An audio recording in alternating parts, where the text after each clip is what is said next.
Good afternoon, everyone. We're going to go ahead and get started. Thank you all for being here. Before I start, though, I'll let you know up front that the family's attorneys are here. They're present. They will not be taking any questions here during the press conference in this room, in this space. We ask that you please be mindful of that. They'll be immediately available outside to answer any questions at the conclusion of the press conference. My name is Michael Miller. I am the Public Information Officer for the Akron Police Department. I'd like to give you a quick run-through of how the press conference will go. You'll be hearing from 3 speakers today: Akron Mayor Dan Horgan, Deputy Mayor of Intergovernmental Affairs Margot Somerville, and Akron Police Chief Stephen Milet. After hearing from these speakers, you will see 2 videos. I'll say up front, at the start of the second video, for approximately 30 seconds, you'll hear no audio. And that's because the device itself, when you activate it, it goes back 30 seconds. It captures no sound, but it picks up the recording 30 seconds before the incident or the recording. The first video will be narrated video of the incident, starting with the pursuit. It will include some still shots.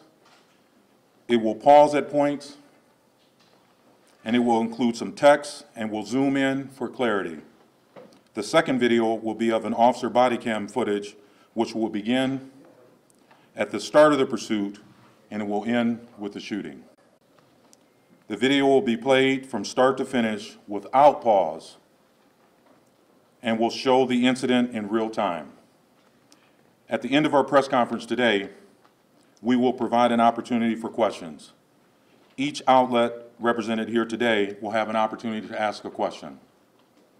There will also be a press kit available to members that will contain or include a map of the pursuit, a timeline of the incident, a transcript of the dispatch conversation during the pursuit, and basic information on the officers involved, including race, gender, years of service, and disciplinary record, if any. At the conclusion of the press conference, we'll be putting out a press release as well, and all body cam footage will be available. According to the city ordinance, we're required to release 3 body cam footages within the first 7 days, but we're going above and beyond that today due to the unique circumstances, and we'll be releasing all of the body cam footage in a short period of time after the press conference. This includes the 8 officers who were directly involved in the shooting, and additionally 5 other officers who were on scene but did not participate in the shooting. At this time, I would like to welcome Akron Mayor Dan Horgan to the podium. Thank you, Lieutenant. First of all, good afternoon. Thank you for being here. I know this is a somber occasion for all of us and for the entire city. Before I begin, let me again extend my condolences to the family and friends of Jayland Walker. I know that no amount of grief or prayer will bring Jayland back, but please know that the city mourns with you. Personally, there are no amount of superlatives, and I've talked about being beyond outraged, beyond shocked, and extremely heartbroken that I can use to describe my feelings. I won't mince words. The video you're about to watch is heartbreaking, and it's very tough to take in. And I know many of you will have questions after this press conference, and but I have a number of questions myself that need to be answered.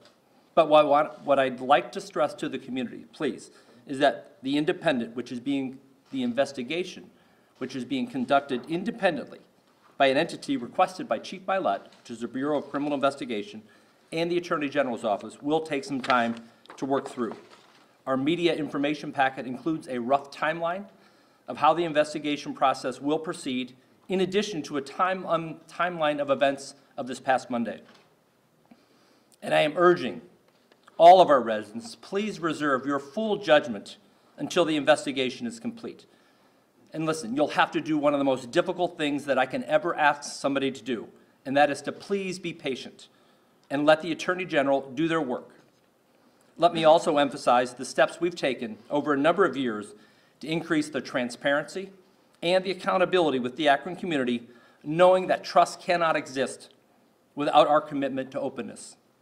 Almost exactly 1 year ago today, the Akron City Council voted to enact a new law that ensures the release of video footage which documents an Akron police officer's use of force within 7 days of the incident.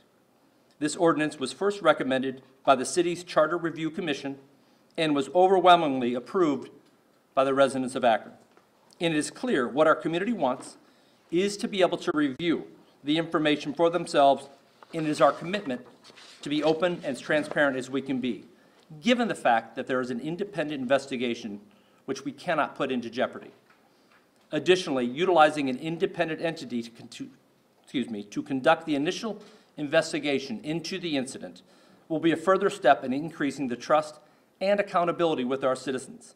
Chief Milet and I both believe that this is the best practice going forward, and which many communities across the country are now doing. And it is the direction that we intend to move towards in any future events of deadly force. Both the city and the Akron Police Department are fully committed to this process, and I have every confidence that the investigation will be conducted in a fair, thorough, and just manner. Many will wish to air their grievances in public, and I fully support our residents' right to peacefully assemble, but I hope the community can agree that violence and destruction are not the answer. And let me echo the calls from a number of elected officials and community members right here in Akron that calls for peace in our city. This will be the constant urge over the next few days, is peace in our city. Marco, thank you.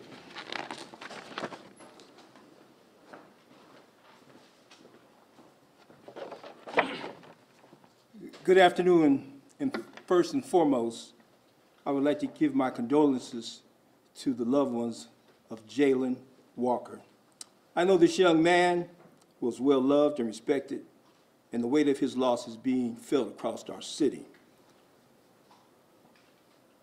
Some years ago, when I decided to get involved in public service, public life, I had served as president of the Akron branch of the NAACP, and I decided I would run for office.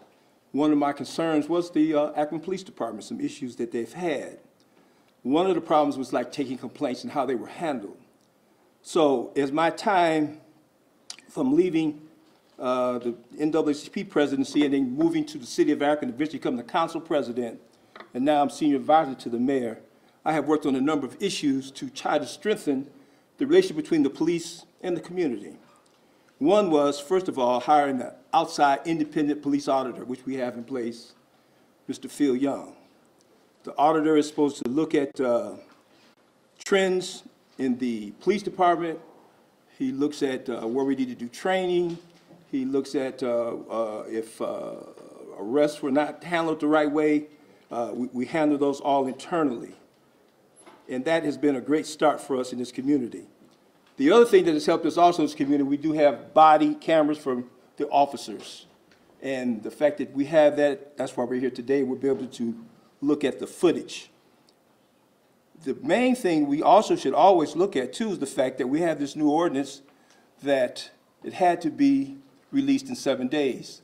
The mayor could have did an executive order, but we did not do that. We took it to the Charter Review Commission. Council President is here, Marco Somerville. Professor Bill Rich from University of Akron Law School, who chaired that committee, came with the idea, along with the mayor, to put it in the charter. So now, when there is a police shooting, the police department or the chief can't say, I'm not releasing it. The mayor can't say, I'm not releasing it. It has to be released. And then the voters voted on it. Over 90% of the voters voted on that. And that is a huge thing that I don't think you'll find any other place in the country who's done that. As my many years of public service, I have never understood why police would handle their own investigation. And when it comes to police-involved shootings, that has never sit right with me in this community. And now, since we have a new chief and the mayor, they've gotten together and they have asked for outside help in investigating this case. This is huge. This is definitely not business as usual. This move for this investigation to have an outside entity ensures that it'll be the fairest, most unbiased review of the facts, and that's the right decision at the right time. We also have with us today some of our residents who are here, some of the members of the faith-based community, some citizens who've been involved in the community here for this press conference, and we appreciate them being here too. Having this footage released today is a good step in the right direction. Make no mistake, what you will see in this footage is extremely upsetting. From here, we need to look at our process to get us to the next steps. An independent investigation at the state level will further that process. I know there's anger that when people see this video, it will cause them to become sickened as I was. I have a son, could have been my son. And quite frankly, our community has a right to voice their concerns and to protest, and we would ask them to do that. But what we would ask them to do, as the family has asked them to do, it's okay to protest, but we would also ask them to do it in a peaceful manner. We have asked for this type of transparency. Now we're getting into the investigation that we want. We have to be patient and then allow the investigation to run its course. And remember, we're all in this together.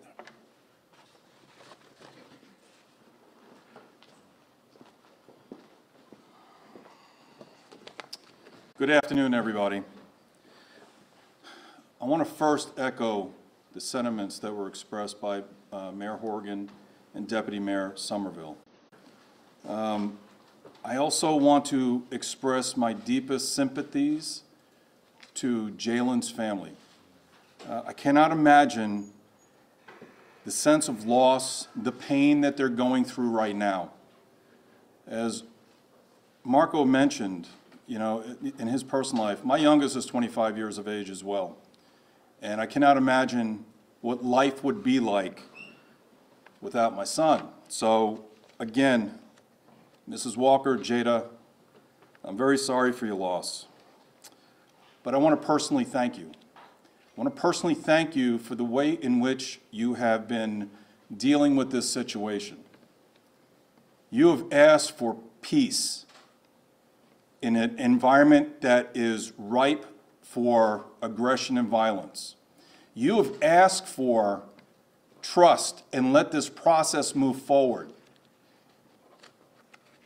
If Jayland reflects the character of this family, which I continually heard that he did, you raised a good son.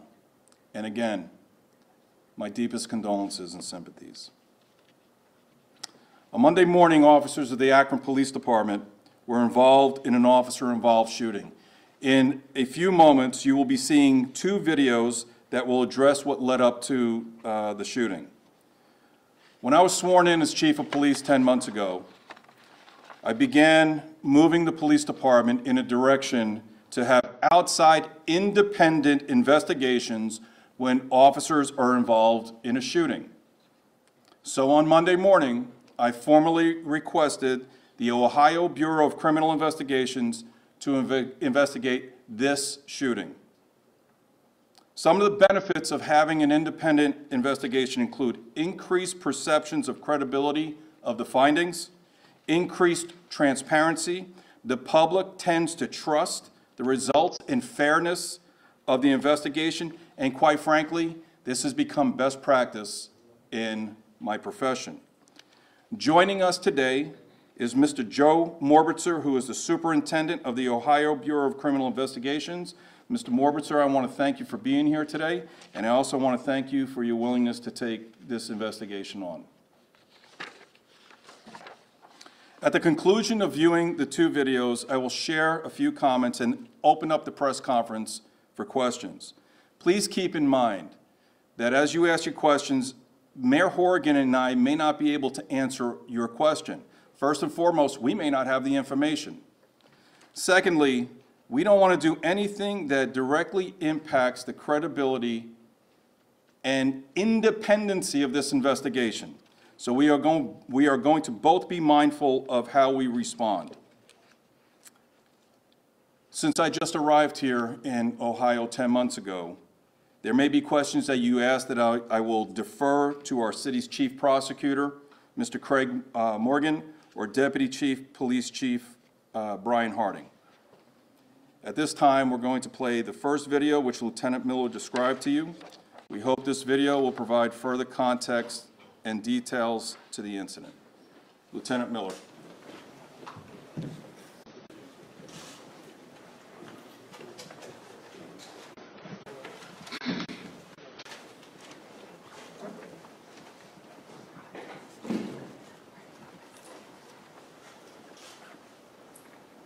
On Monday, June 27, 2022, at 12:30 in the morning, Akron police officers attempted to stop a silver Buick on East Talmadge Avenue near Thayer Street. Officers informed dispatch that the reason for the stop was for a traffic violation as well as an equipment violation. The driver of the vehicle refused to stop, and officers initiated a vehicle pursuit as the vehicle was nearing the East Talmadge Avenue entrance ramp to Route 8 southbound. Approximately 40 seconds after the driver of the vehicle fled from the attempted stop, a sound consistent with a gunshot can be heard on the body-worn cameras of the officers. Officers notified dispatch that a shot came out of the suspect's car door. Getting on to 8 South from Talmadge. Reason for stop was traffic with equipment violation.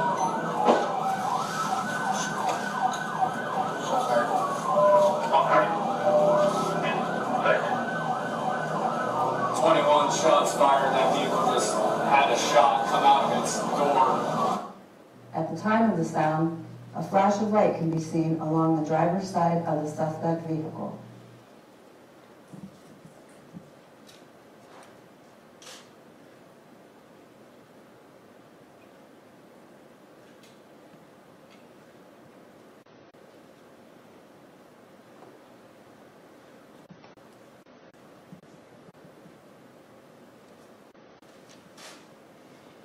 The vehicle pursuit continued on the expressway for several minutes, and the suspect vehicle exited onto the Archwood Avenue ramp. The pursuit proceeded through several city streets until he neared the intersection of East Wilbert Road and Claremont Street. At that point, the driver slowed down and exited through the passenger side door of the moving vehicle wearing a ski mask.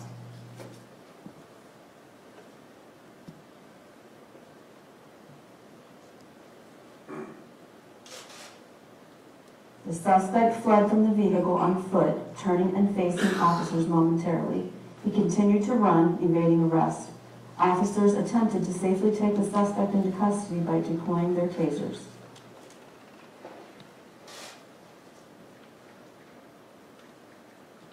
The deployment of tasers was unsuccessful, and the suspect continued to flee on foot. As the foot chase reached the nearby parking lot, the suspect stopped and quickly turned towards the pursuing officers.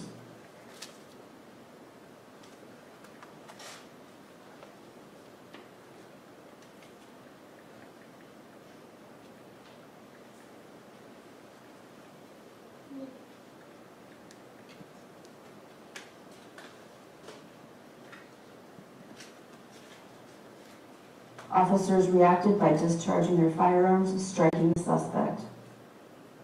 Under visual inspection of the suspect's vehicle, a handgun, a loaded magazine for a handgun, and what appears to be a gold wedding ring were observed in plain view on the driver's seat.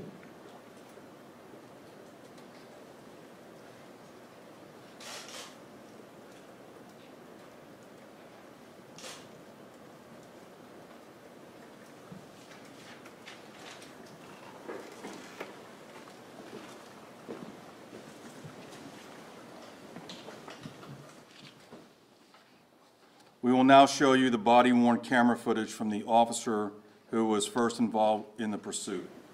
The video will start at the beginning of the pursuit and will end with the shooting of Mr. Jayland Walker. I want to offer caution for everyone that is watching that this video may be disturbing to some viewers, to many viewers, as it contains graphic images and language. For many reasons, it is difficult to watch. At the request of the Walker family, we have blurred Mr. Walker's body in the shooting event. Lieutenant?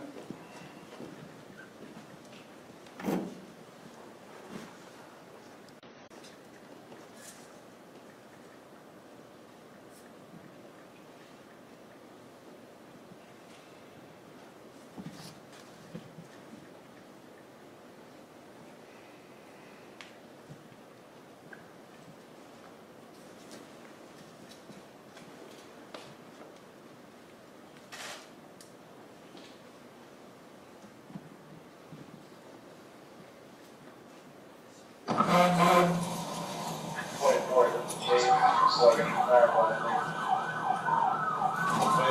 making chase.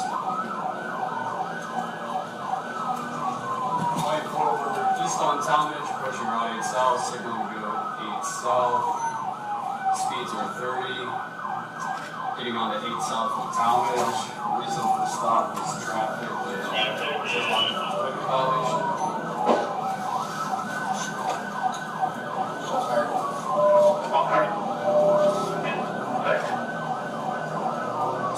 Shots fired. That vehicle just had a shot come out of its door. We're southbound on Route 8 now. Next cross going to be Perkins, going across the bridge on Route 8 South. Speeds are 80, middle lane. Gold Buick, black driver, 1 off. Silver Buick, 1 occupant. Look like black male driver. In the left lane, going 60.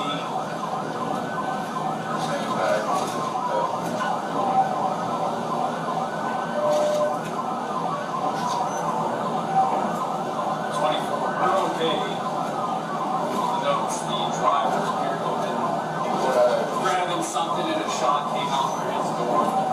Great south, just passing Perkins. 8 south, passing Perkins, middle lane, speeds are 72, light traffic.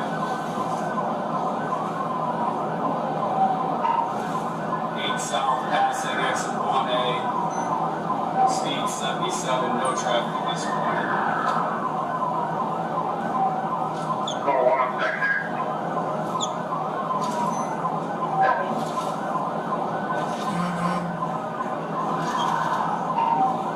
South, towards 77 south, passing exit 0, just past University. It's middle lane, speeds are 70, now it's in the right lane, speeds are 70, white traffic, vehicles are getting over.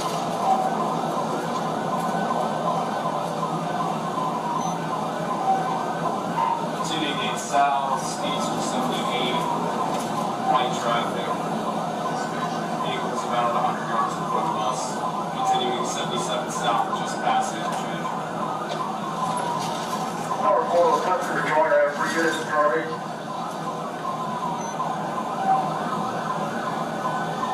4-6, 4, go ahead. Coming out, black in there, second, case to get off. Units up there that are coming up on Lover's Lane, he's coming up on your left side just now. Take caution, he was grabbing for a gun, he did fire a shot out the side of the door.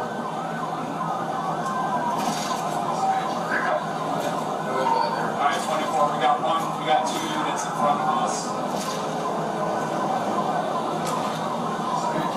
Car 20, we're primary behind it now, we're continuing on, right now. Speed car, are we getting off here?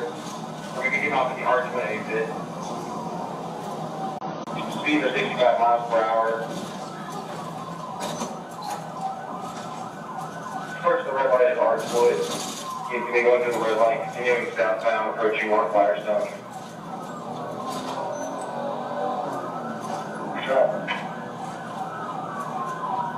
Speed of 35 miles per hour. Running the south side is going to be going westbound on North Firestone Boulevard from here.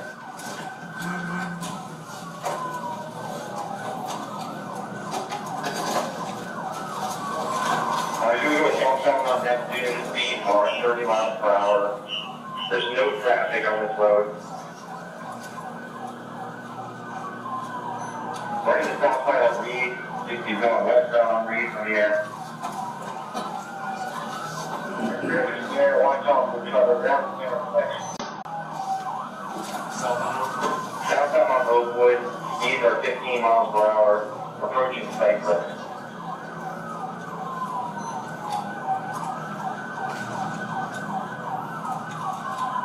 Then you're going westbound on Cypress, heading towards Redwood. Okay, in Redwood, we're going to be approaching Brown Street.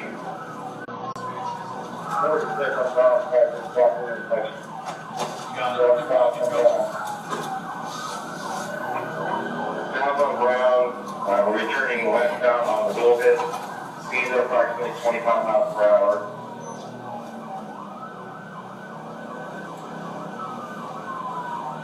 Still westbound on Wilbit. We're passing Glen Mounts. Speeds are 55 miles per hour.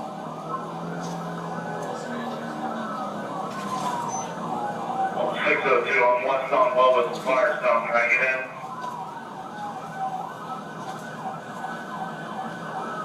We're still westbound on Wilbit. We're passing Evergreen. We're heading towards Maine. Looks like we have some units up ahead at the intersection of Maine.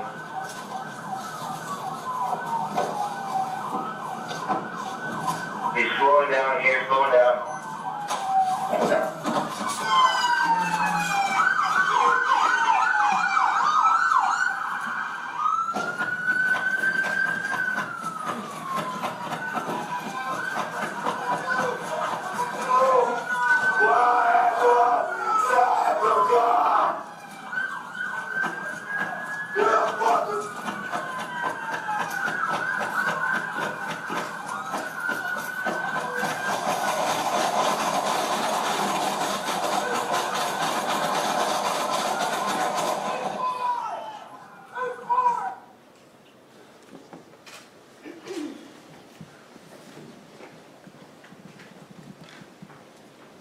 I could ask our community members to please stand with me for just 1 second. Chief Marco.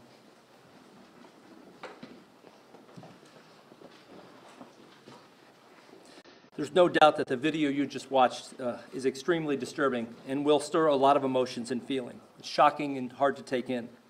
But what we are collectively calling for is peace this afternoon. It's the same thing Mr. Walker's family is calling for, and it's the ask of everyone standing here with me in the community. Peace for our city, peace for our community, and peace for our residents. Thank you. Thank you all.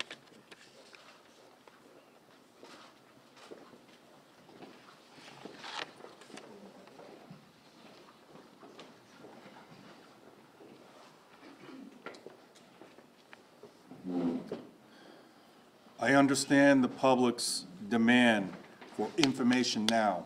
I understand that. I have questions that I want answered now. However, I echo the Walker's family's request for patience. We keep going back to the Walker family. They're requesting patience, peace, and to allow the process to run its course. Since Monday morning, information about this shooting has been disseminated through various outlets. I would encourage people to wait for BCI to conclude their investigation, submit their investigation to the Attorney General's office, and then the grand jury. The damage of spreading misinformation can cause irreparable harm. So before we receive BCI's final report, I would like to get some facts stated because I've seen a lot of misinformation circulated. As you've already heard, there were 8 officers who were directly involved in the shooting. All officers have been placed on paid administrative leave as per department policy, and which is routine when officers are involved in a deadly force situation. That's standard across the nation. We do not know the exact number of rounds that were fired. Again, this is something that BCI will discover in their examination of evidence. However, based on the video, I anticipate that number to be high. A lot of rounds were fired, and I will not be surprised if the number at the end of the investigation is consistent with the number that has been circulating in the media. But right now, we just don't know. While BCI needs to confirm the number of times Mr. Walker was shot, the ME's report indicates over 60 wounds to Mr. Walker's body. However, they are still working to determine entrance and exit wounds, and this investigation on their end will take time. It will take time for them to determine how many times Mr. Walker was actually shot, and that work to make that determination is the responsibility of the medical examiner. As you could see in the video, There was a gun recovered from Mr. Walker's vehicle. At the time of the shooting, he was unarmed. Lastly, after the shooting ends, Akron police officers went to Mr. Walker and diligently provided first aid to save his life. One officer on a body cam footage can be heard saying he still has a pulse. As the officers were getting ready to put him into a police car to get him as quickly as possible to the hospital, Akron fire medics arrived on scene. They took over aid, and unfortunately, Mr. Walker tragically passed at the scene. Okay, Lieutenant, I'm going to turn it over to you, and we'll start with the Q&A.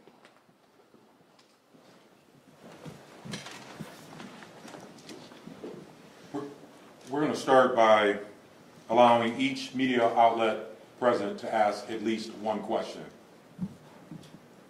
We ask that you speak loudly so that your voice can not only be heard in this room, but also as part of the live stream that we're providing for the community. Understand again, and it's already been stated by the chief, that there are some questions that they cannot answer or may not answer because of the independent nature of the investigation, and also to preserve that the integrity of the investigation. Some questions may not be answered for that reason. So at this time, I'll open up for questions. I am going to move intentionally to my left to right. We're going to ask one question each, and then we're going to move to the room from left to right. Okay?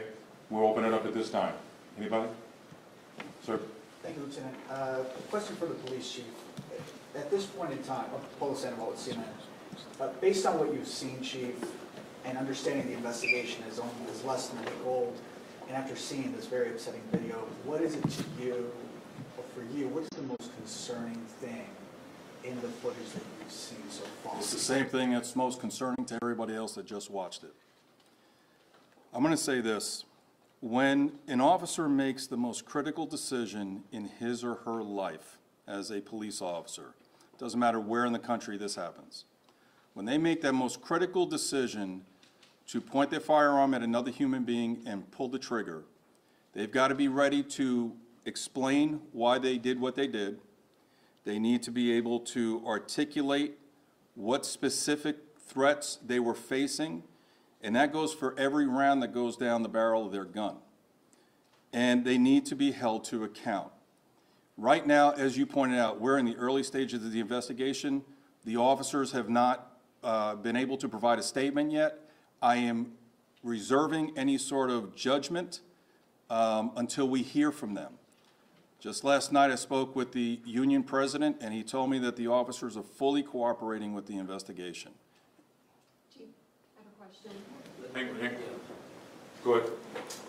Chief, the attorney for the family, Bobby DiCello, says that he spoke with you and you told him and you told members of the legal team and members of the family that based on your viewing of the video that you had not seen evidence that Jayland Walker did anything threatening that precipitated the gunfire. Your response to that? So and I've watched this video more times than I cared to, but I've watched it at least 40 times. When you see it in real time, it's very hard to distinguish what Mr. Walker is doing. In the still photos, there's a picture that appears to all of us that Mr. Walker is going down to his waist area. There is a photograph that appears Mr. Walker was turning towards the officer, and there is a picture that captures a forward motion of his arm. At the crime scene, after the officers were involved in the shooting, they immediately get sequestered from one another, and they are monitored. When the investigative team arrives, they do an individual walkthrough of the crime scene. Each officer, independent of each other, related that they felt that Mr. Walker had turned and was motioning and moving into a firing position. So, again, BCI is going to do the investigation. I'm not prejudging it, and I'll leave it there. Chief, police Yes, sir. I wanted to understand a little better the gunshot from the car. Was there a bullet wound that exited the car from the inside, sorry, a bullet hole in the door? Go ahead, I'm sorry. Oh, sorry, the other part is, was the gun found with the magazine removed in this car? Yes, the way in which that picture depicted where the gun was located and the way and the manner in which it was placed, officers are approaching the car on their body-worn camera, and it's capturing it as they are approaching. After the shot was fired, after the shooting occurred, we went back to the scene where we believe the shot was fired. A casing was discovered at that location, consistent with the firearm that Mr. Walker had in his vehicle. BCI will determine whether or not that casing came from the gun or not. And again, independent of anything we did, the ODOT camera captures what we believe to be a muzzle flash coming out of the car. Again, BCI will be determining whether or not that in fact is the case. Right. Chief, as far as the chase goes, and wondering if this could have been avoided at all, could you talk at all about the protocol of the chase and the point of the gunshot being fired? Does that cancel any opportunity to call this chase off because of the gunshot? Thank you for that question. It's a great question. So the initial attempt to stop Mr. Walker, as you heard on the audio, was for an equipment violation and for a traffic violation. I'm not exactly sure what the equipment violation was or what the traffic violation was. We will find that out, or BCI will discover that during their investigation. What was going to be a routine traffic stop, which would probably result either in a warning or a citation being issued, turned into a pursuit. As Mr. Walker turned onto the entrance ramp to Route 8 and the shot is fired, that changes the nature of the contact. 40 seconds after the initiation of the traffic stop, a half a mile from the location of the traffic stop, you hear the gunshot and then everything else that I've just discovered. And again, that changes the whole nature of the traffic stop. It went from being a routine traffic stop to now a public safety issue. And then the pursuit continued. Yes. Chief, have the officers involved viewed any of the video before they made their statements? They have not given statements yet, to my knowledge. And again, that part of my answer is us walling ourselves off from the investigation, and that will be determined by the Bureau of Criminal Investigation. Sir. Chief, the initial officers on that approach to the car deployed tasers. Can we read into that? Does that mean they didn't see it as a lethal threat? What were they seeing that they chose to grab a taser versus their firearm? I don't know. I'm not going to respond to that because it would be speculation. The officers will be given an opportunity to explain their actions. Sir. Yes, Chief, in sort of 2012 in Cleveland, they had a sort of famous incident where 137 shots were fired into a car of unarmed people after a chase, and that received a lot of publicity. I'm curious if that incident, 137 shots into unarmed people which killed them in that incident, if that changed policies at all, either in the Akron department or other departments around the country. So when that shooting occurred, I wasn't here in Akron. Right. I just got here last August. And, you know, I'm trying to go back in memory. I can't recall exactly what we did as a profession following that. But I can tell you that we train in this police department. We go above and beyond in the police academy, the minimum required hours of training when it comes to firearms. Additionally, we go above and beyond the minimum requirement by the state for annual qualifications. And so I really can't answer fully that question. Yep. The question kind of dovetails with that. Is there any kind of rubric or protocol when multiple officers are firing, or how many rounds you fire when there's a single subject?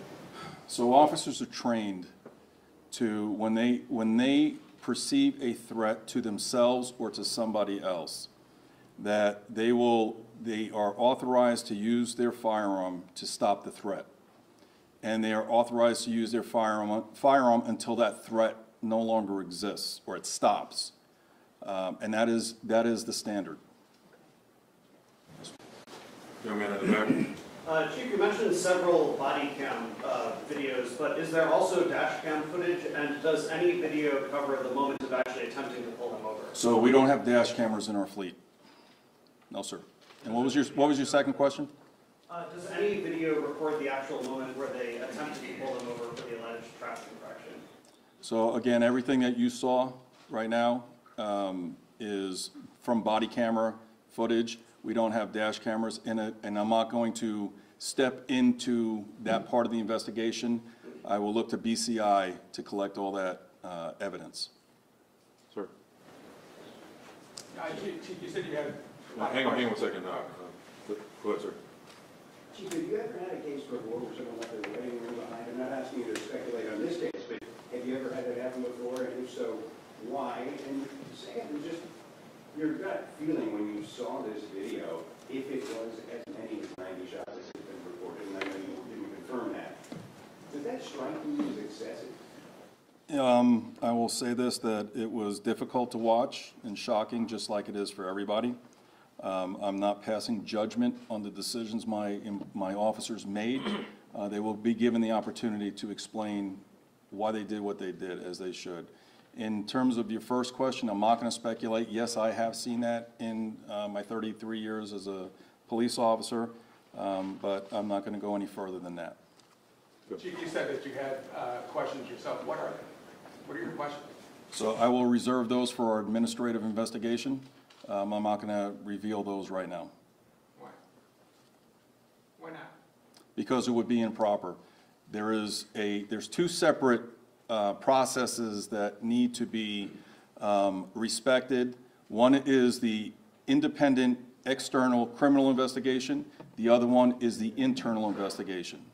I will be getting with our Office of Professional Standards and Accountability, our Internal Affairs Unit, and I will discuss those questions with them.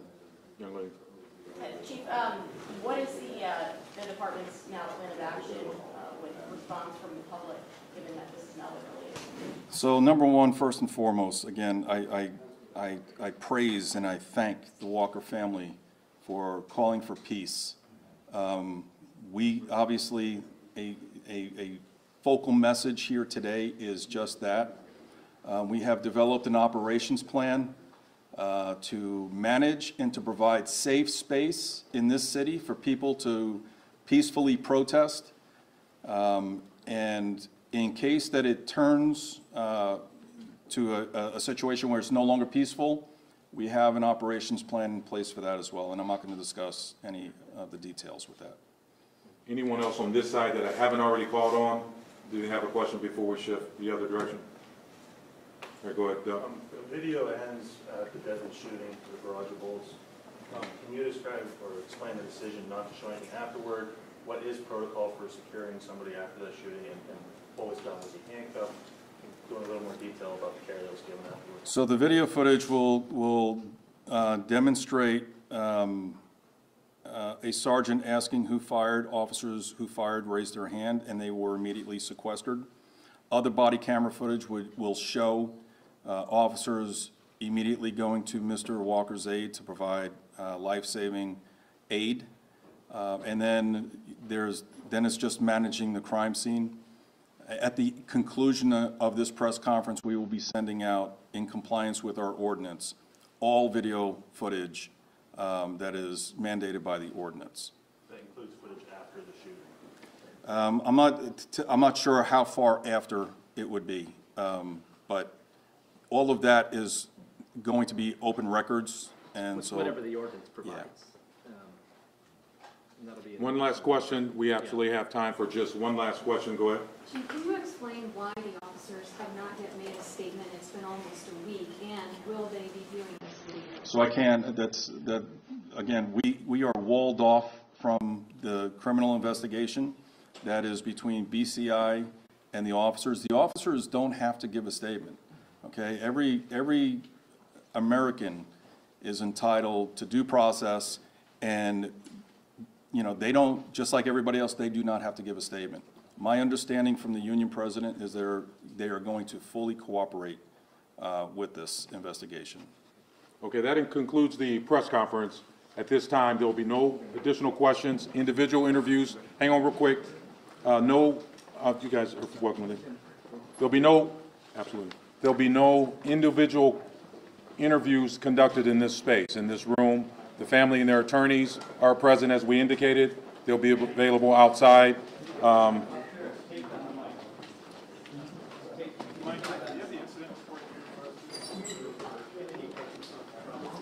We do not have that yet, but any